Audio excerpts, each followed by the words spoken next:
I think for a lot of pastors, technology, phones, social media, Google still feels maybe like a how instead of a where. And, one of the things I see so plainly in the churches that are doing this well is they've really embraced the internet, social media as a valid playground for how do we reach people. And it's a place, it's a mission field, every bit as much as a physical one. Welcome to the Stetzer ChurchLeaders Podcast, where we're helping Christian leaders navigate and lead through the cultural issues of our day. My name's Daniel Yang, National Director of Churches of Welcome at World Relief, and today we're talking to Brad Hill.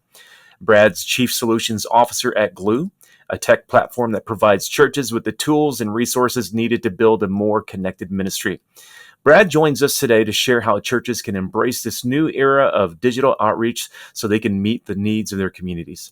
Now let's go to Ed Stetzer, Editor-in-Chief of Outreach Magazine and the Dean of the Talbot School of Theology. Well, and it's good to have a conversation with Brad in just a moment.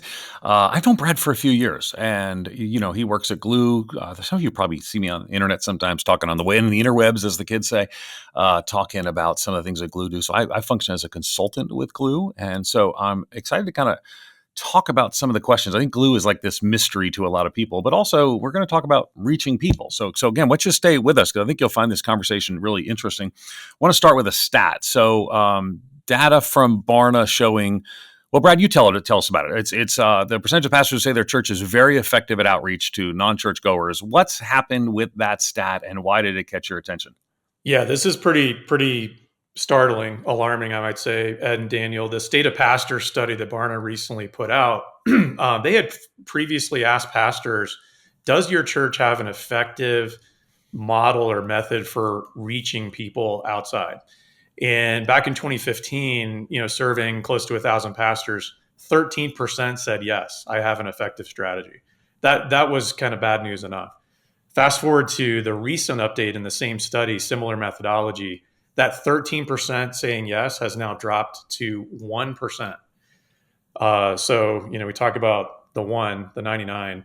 We're down basically nowhere to go but up territory for churches saying like, hey, we need to rethink the way that we're reaching folks outside. And so I think that's a great fodder for conversation. Yeah, and I think it's interesting to think that 2015 to 2023, there's only an 8-year difference. Of course, COVID's in the middle of that. 2023 would be after COVID, but and I think I think a lot of people have kind of lost their confidence, maybe lost their focus, lost their way on this. Because if you went back to we're old enough, maybe Daniel's not, but we're old enough to remember the seeker movement. And again, I had questions about it, critiques, that kind of stuff, but certainly people were working hard to say our church is effective at outreach to non-church goers. The unchurched became a defining reality of planning.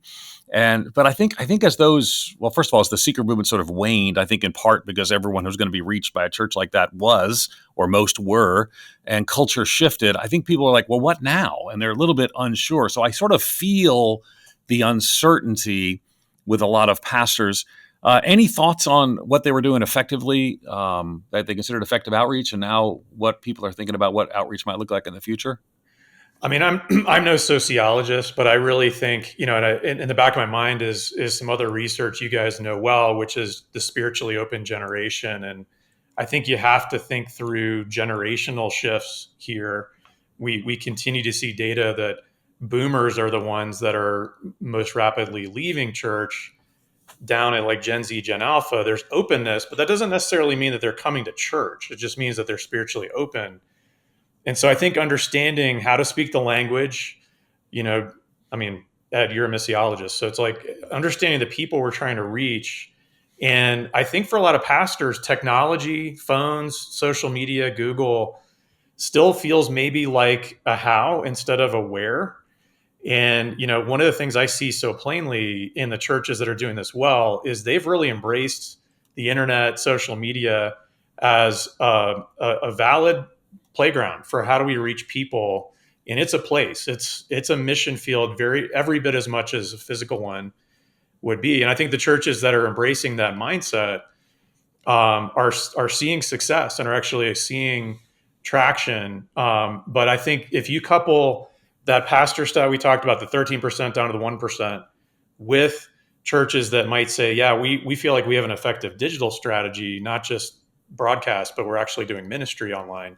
I think there's correlation there. And I think that's the place where that's the opportunity for churches and pastors to grow, is using technology, which is, the natural native tongue of today's generation. Yeah, we definitely want to push into that a little bit more. But before we do that, Brad, I'm curious from your perspective. Do you feel like this is more of a strategy issue, or is this more of a priority issue? I know those that are jumping into digital ministry and not just streaming, but actually online engagement. It's a strategy. But if we back up a little bit more, are you sensing that this is actually much more than just a strategy issue? Yeah, I think strategy is a good word, Daniel. I might also just say almost a mindset issue. My family just recently did a fun trip to Europe. First time a lot of us got to go to several countries, and we were in Athens, and we got to go stand on Mars Hill and do all the touristy stuff there. But it was a good moment. I've always been fond of that passage where Paul is, a student of the culture, right? And he talks about the unknown God and really learned this pagan culture and how they thought. I think that mindset is one that we're seeing laid bare right now with technology. And in my opinion, too few pastors really are seeking to understand those that we want to reach. Like, are you curious enough to understand the people that are sort of outside the four walls? And what is it that you can learn about them and know about them? For example, one of the things we observe a lot with things flowing through Glue here is just simple Google data. What are people searching for on Google every single day? And that data is publicly available. We look at it a lot, we aggregate it, and you're going to see some pretty startling trends in most US cities about what's really on the minds and the hearts of people. And yet when we go out on the street and ask people, do you think the church has answers for these issues? Normally people are like, think we're crazy. They're like, what do you mean the church can help my relationships? What do you mean the church cares about me if I'm dealing with anxiety?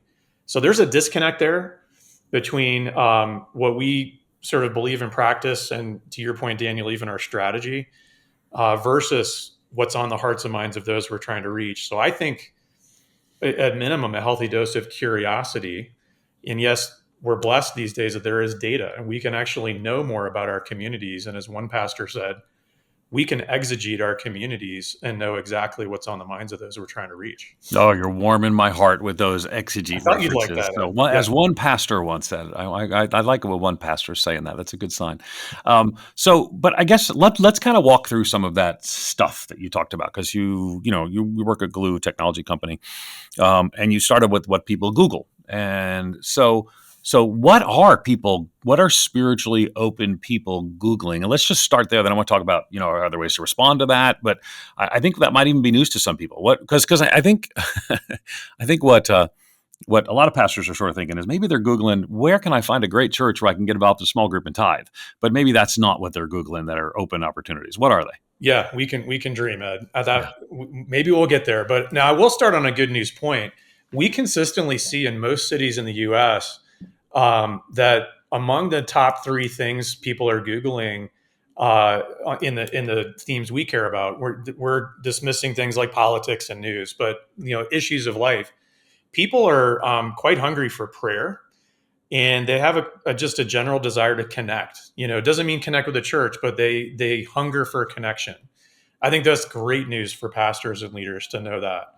Once you get past those, however, then the list starts to become a little bit more sobering pretty fast. So what we see as top trends, loneliness, anxiety is almost always in the top three. Currently, it's number one as we're recording this. I just checked. And anxiety can mean a range of things, right? It doesn't always mean like clinical. It could just mean like, I'm wondering, do I have anxiety? We've actually seen success. People actually want to take a quiz online to find out if they have anxiety. Toxic relationships, grief. There's a long kind of diminishing list from there. The only exception to those trends I just said would be in a time period where maybe there's a geopolitical event. It could be a storm, a natural disaster, a school shooting. Anytime one of those types of issues flares up, you see a very strong and correlated pattern to changes on Google. And as pastors and leaders, we haven't really had access in generations before to that sort of real time data. But I mean, imagine as a pastor, if you knew literally last 30 days what's on the hearts and minds of people in my community, would that change the way you preach? Would it change the way you think about programs? And so we hope that, in the next generation, every church is using Google and whatever else comes next as a way to, keep finger on the pulse of what's going on in our community. Earlier you made a slight distinction between technology as a how, but also as a where, and I think that's a really important distinction. I think a lot of times when people think about digital ministry, they're thinking primarily broadcasting and streaming. How might they think differently about digital ministry beyond just the streaming and the broadcasting? Yeah, I think, and that's we have a short list of questions we always like to sort of put in front of pastors to just get the frame of mind right. And that's one of those is, has your team really thought through a strategy for digital ministry, not just digital broadcasting? So when we use the word ministry in that context, we are thinking about using every available digital tool available to reach someone, to engage with someone, communicate with them. A little bit tongue in cheek, I'll sometimes ask a pastor like, hey, if I pray for someone over text, does that count? And by the way, I strongly believe yes. But that itself is an interesting question that challenges some mindsets. Can we do ministry without having in the flesh, face to face? Now, what we also know about Gen Z, Gen Alpha, anyone born in recent decades, for them, relationships are fluid. It's not binary where, hey, I only have an on-screen relationship with this person, or I'm only in the flesh and the person incarnate with this person. It can flow back and forth. So for some churches and pastors, we see a really effective strategy where we get introduced to someone digitally, and we might communicate, text, chat for a while, and then we meet for coffee, but then it goes back to texting, and it might be 8, 10, 25 steps before they're ready to come visit us on Sunday morning. But that whole process of engaging and developing trust and relationship can very much happen online. And by the way, for those of us that are growing churches, we always think about scale. It's incredible, how much you can get done online digitally. And it's also an answer to how do we engage more people more effectively, more volunteers, all those things. So there's tremendous possibility here. But for a lot of churches, I think it starts with, hey, are we going to get beyond just streaming and marketing and really use these digital channels as a way to actually minister to people? Yeah. So you said there were a series of questions to ask. Just go through those questions quickly as you're asking pastors about their digital ministry. Yeah, I think one is our church a place that someone would feel at home or welcome if they're, quote, kind of turned off to church? That's a big theme that we see a lot for folks online, is they have experienced church in the past. They may have preconceived notions about church. So creating an environment, creating an attitude in our people where we seek to serve and minister to the person before we're just trying to make it about us. Another question would be, and this is honestly one of my favorite, more compelling ones. Would we be okay doing ministry, even ministering to a person digitally, if that person never darkened the door of our church? Because I think a lot of pastors believe digital ministry is an on-ramp, and every funnel needs to end with them sitting in the pew Sunday. But the question is, would we be open to doing ministry if it meant they never come to our church, even if we maybe minister them into a different church, or it takes 2 years? And then that digital ministry question about digital ministry versus digital broadcast. So there's some mindset shifts in there, but that usually gets a lot of conversation going. Just those 3 points. Yeah, I think one of the things that's worth noting too is, because I've, been working with Glue now for, I don't know, a couple of years and kind of seen under the hood. And I know one of the things that we've done is referred to about, well, almost 300 to 400,000 people to churches to receive help. And the help is not, I mean, we say help today, we might think of food pantries, not generally that. But I remember, you got to go back a little bit. Back in the day, we started this church, and I wanted to reach a lot of seekers. And so we sent out we started our church with this marriage series. And it was a church, this was in the 90s. So it's a church, the town didn't have a contemporary church. We were pretty, I don't know how edgy we were, but maybe for then. And so we basically said, we're going to launch this series. And we were trying to have over 200 people at our first service. You have to be a certain age to remember when churches did these things. We did mailers, and people still do mailers, work differently today, but still work, that kind of stuff. Anyway, so what surprised me was, because I kept going to these conferences, and people said, we had 200 people at our first service, and then we dropped down to about 100, and we were off to the races. Well, so we had 234 people show up at our first service, which was great. But they overwhelmingly came because of our mailers. And our mailers basically told them, we're going to do a marriage series that's going to help save your marriage.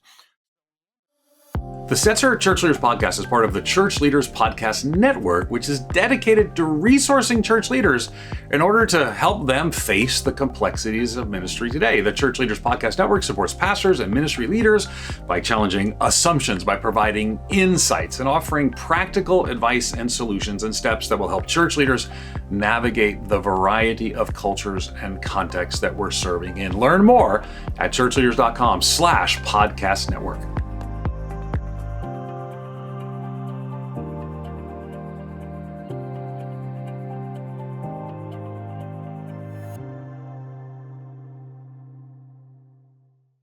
So we ended up with about 200 people who were in marital crisis. Because, I mean, if you're sitting at home and you're so like, right, well, man, if my marriage is in such a rough spot that if I got a mailer from a church I didn't know at a place I'd never been to, I'd go to that to save my marriage. So what happened is all of a sudden we had our church became a marriage counseling place, like all of a sudden, because that was our mailers, our everything else. So I think that I'd gone to the church planning conferences, and what I was thinking was going to happen was, because I was young and naive, was that 200 plus people were going to show up. They were all going to receive Jesus, and many of them did. We baptized 2/3 of the adult attendees at our church within a year. But what happened was a lot of people with a lot of issues needed a lot of ministry. And I think that's a lot like what we experienced through these references where give me the number. How many have we sent to churches thus far? And am I accurately portraying what the kind of ministry we're doing is? Yeah, you are. I mean, as we sit here today, it's about 380,000 connections that have been made. That means someone started on Google, or they started at a Christian concert, or they heard it on Christian radio and they reached out for a connection. Glue's a switchboard in this sense. So we made a connection of that person to one church.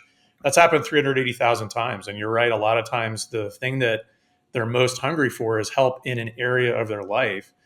And everything you just illustrated, I think, is a great, it can initially feel like a point of concern for a pastor. Like, man, these feel like a lot of, again, I'll use my one pastor reference, but one pastor said, it feels like a lot of messy people out there, which I a little bit sort of smile at, because like, yeah, I'm a mess. I think a lot of us, we all have life coming at us, but there may be an oversampling, let's just say, of folks who have, as you said, need counseling, need help.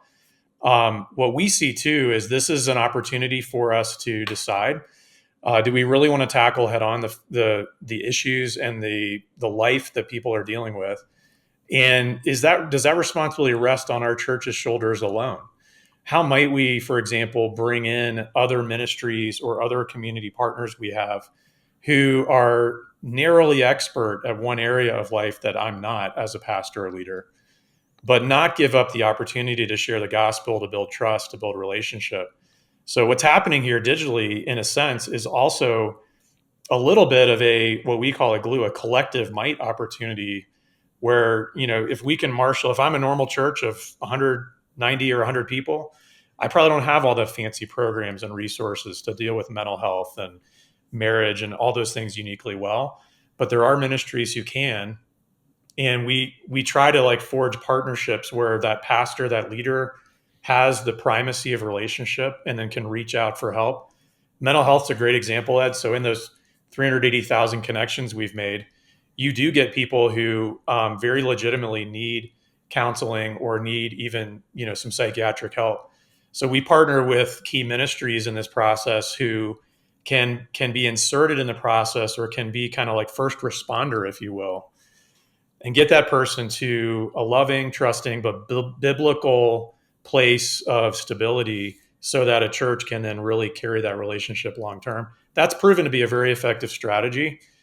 Better than what else they would get on Google, by the way, where they're going to get referred outside of this to secular psychology resources, Dr. Phil, secular self-help apps, whatever else is out there. We really, our call is the church should put itself in the pathway. Yeah, and I think I'm for the way you're describing. We're for all kinds of mental health resources that would help people at their point of need, but having that supportive church community, I think, makes all the difference. That's right. And Brad, I want to come back to something because I think we all believe in personal interactions. That is sort of an ultimate goal in some ways. But you mentioned something earlier that people are increasingly looking first for that digital connection first. And so, for pastors and church leaders listening to this, and they're thinking about like developing their digital strategy, and why do you think the shift towards digital first interactions is happening? Like, what are some of the reasons driving to people feeling nervous about like not doing an in-person first, and they want to check out the digital, whether it's a podcast, whether it's downloading a sermon, or even having an email relationship with somebody from the church?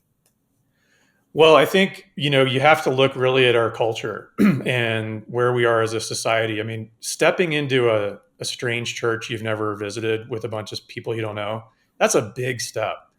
And it's not dissimilar to many other areas in our lives where we're researching a product to buy, a vacation to go on, whatever. I think most of us, we've tracked with a lot of great research on this point. We trust now our own research and our own experiences online more than we would trust what a marketing message would say on a commercial. Certainly, we're going to do our homework before we step into anything that feels like commitment. So you kind of set that point at one side of this. The other, we've spent a lot of time out literally on the street doing videos, doing a lot of just guerrilla research with people. And when we say like, hey, if you had a challenge in your life, if you had a spiritual question, or if something went on in your marriage or relationships, where would you turn for help? And I would tell this, don't quote me statistically here, Ed. No, not me. But I would just tell you, I'll just say vast majority. Like it feels like 9 out of 10, maybe it's less than that, but vast majority of people, when we say, where would you turn for help? Number one answer, Google. They don't turn to their pastor. Some people said their mom, but searching online is by far everyone's first reach when they have a question, they need help. And they're going to trust those 5-star reviews before they trust what the marketer said. So we need to understand that as churches, that we are in the field of play right alongside every other commercial consumer marketplace offering that's out there. And all of the folks we're trying to reach are trained to search, to trust those reviews. Heck, people, I've got 2 teenagers. They would trust what a TikTok video tells them is real, like it or not. So we're in that. That's the mission field that we're operating in 2024. Yeah, they would trust their research on YouTube more than maybe an expert in the field. It is the reality. But that does. So the assumption that the front door to your church is the front door, is that people will literally go in, which I think was a big part of the assumption of the entire seeker movement, was that, make it the front door welcoming and people will come in and they experience that. The front door now certainly is the online engagement. And I don't think a lot of churches have fully caught up to that. And that's multifaceted. So certainly you should have someone to see what your service looks like online, someone to see what your building looks like online, someone to see here, plan your first visit. Here's what it's going to be like. Certainly. But I think where a lot of it lags is using that evangelistic connection. That's one of the reasons I connected with Glue is I think a lot of it lags in that space because as people are less likely to come to a church as their first front door experience, then what is it? As you said, it might be a Google search. Then we can respond to that Google search and more. So it gets a little trickier. All right, when in the data research analysis, I'll let you answer it anecdotally or with data. What's the top reason why people want to connect with the church? What are you seeing in the research, or top reasons, if that's helpful? In a word, it's community. I mean, you said it a moment ago, and this I think is both a little bit of a blind spot, but a giant opportunity we have right now in the local church is to I don't want to say reposition, but I think it's maybe we've buried some of the lead in that the church is such a rich, deep place of community and relationship. Even, by the way, a number of secular sociologists, journalists, researchers, we've been tracking published articles everywhere from New York Times, Washington Post, CNN, and the like, who are saying things right now in articles like, we have searched high and low for anywhere in culture, and we cannot find a place better than the local church that provides the type of wraparound support and community that folks most hunger for. And so when we think, your question of like, what's the number one thing that causes people to come or engage in church?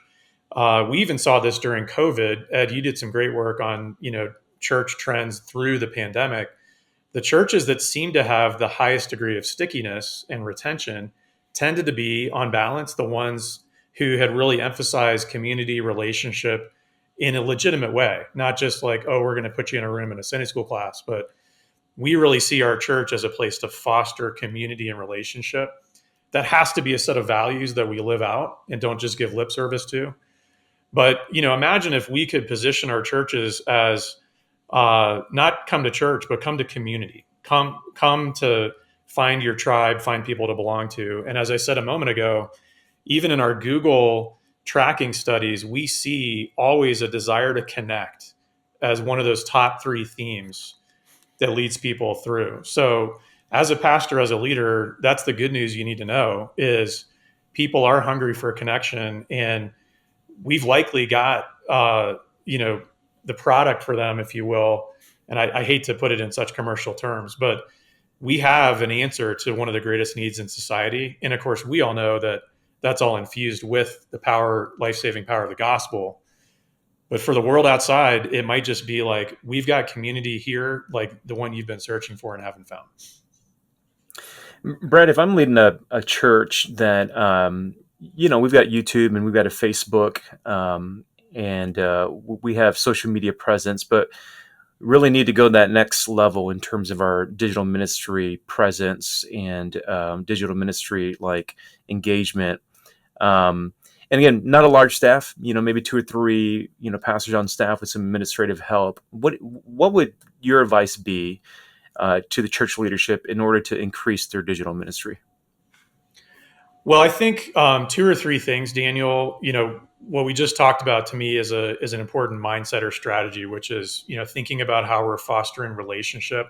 We have a saying at Glue: relationship catalyzes growth. So, which surprises some people because they're like, I thought you were a tech company, and we are. But what we clearly know and understand is technology, programs, content should always be in support of the relationship, should never seek to replace it or be a shortcut around it. So the more you see your church as a place to foster community relationship, that's step 1. I think step 2, we see on a very practical level, the way you communicate in your church. There's simple technology answers today that can dramatically improve and increase the way you engage with people. I'll give you a real simple one. A lot of us still send weekly emails around in our church, those Thursday announcements or the Monday bulletin, whatever. If you do any degree of tracking, what you'll find is on the best of days, maybe 40% of people read that email. The vast majority of your church does not. On the flip side, texting, just making that simple switch from email to texting will typically double or more your engagement with people. And the great thing about texting is it's kind of weird to say, but it feels more intimate than email. It's something more personal. It's also incidentally a great way if your church is one that's trying to cultivate a culture of inviting, where you're trying to get people to invite their neighbors, invite their coworkers, their fellow students. Texting is a great way to maybe set up a 7-day, 30-day series or devotional to that end. Last thing, I'll just share a point of data with you guys. We were talking about Google a minute ago and the searching patterns that we see. This will have to be anecdotal again, but we've seen pretty strong evidence to suggest that when we find people searching online for things like loss, depression, anxiety that I listed a moment ago, as many as 30 to 40% of the people who are reaching out to Google for help are already in a church. In other words, the way I interpret that is a lot of people feel more comfortable reaching Google for help than reaching their pastor, even if they're already churched. And what that tells me is that we have an equal opportunity inside our four walls to think about reaching people and making them feel comfortable, making them aware. I think a lot of repetition is good here, that, hey, if you have something going on in your life, or if you just need to reach out for connection, we want to prioritize that here in our church. If that's you or if that's someone you know. And we've set up all these methods for you to communicate with us, whatever is most comfortable for you. But for people to understand that their church is a safe place, I think is great work for us to do, because otherwise, as I said, we're seeing literally people go out of the building to get help when we really would desperately want them to get that help inside. We've been talking to Brad Hill. You can learn more about Glue and take advantage of a variety of ministry resources at gloo.us. Thanks again for listening to the Stetzer Church Leaders Podcast. You can find more interviews as well as other great content from ministry leaders at ChurchLeaders.com/podcast. And again, if you found our conversation today helpful, love for you to take a few moments, leave us a review. That'll help other ministry leaders find us and benefit from our content. Thanks for listening. We'll see you in the next episode.